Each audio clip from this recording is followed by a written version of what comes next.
রাজ্য সরকারের বিভিন্ন দপ্তরে দিনের পর দিন বছরের পর বছর দুর্নীতি ঘটে চলেছে। তবে বিভিন্ন আঙ্গিকে দুর্নীতির ঘটনাগুলোর সামনে আসলেও কোনো ব্যবস্থা গ্রহণ করা হচ্ছে না। দোষীদের শাস্তি প্রদানের কোনো ব্যবস্থা নেই। কী অবস্থায় দাঁড়িয়ে দোষীদের শাস্তি দাবিতে মুখরিত হয় বিরোধী দল সিপিআইএম।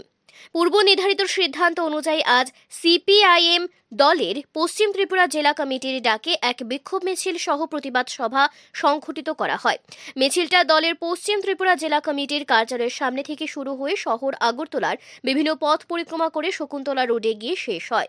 শকুন্তলা রোডে আয়োজিত এক পথসভায় উপস্থিত বাম নেতৃত্বরা এই সময়ের মধ্যে রাজ্য সরকারের বিভিন্ন নীতির এবং নিয়মের তীব্র ভাষায় সমালোচনা করেন।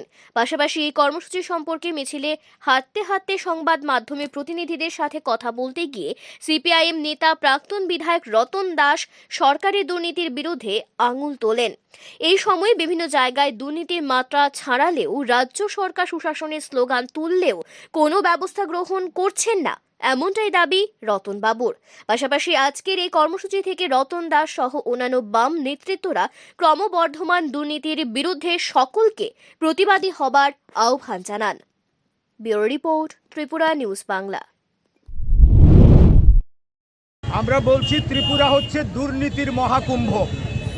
বিজেপি এবং মথা আইপিএফটি এদের যে জোট সরকার, এই জোট সরকারের আমলে বর্তমানে রাজ্যে সর্বব্যাপক দুর্নীতিতে ছেয়ে গেছে।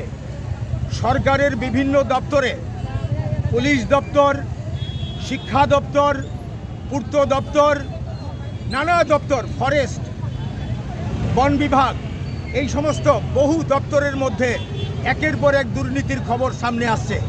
আজকেও আছে রাজ্যের বিভিন্ন জায়গায়, খোয়াইয়ে, সিপাহীজলায়, আগরতলায়।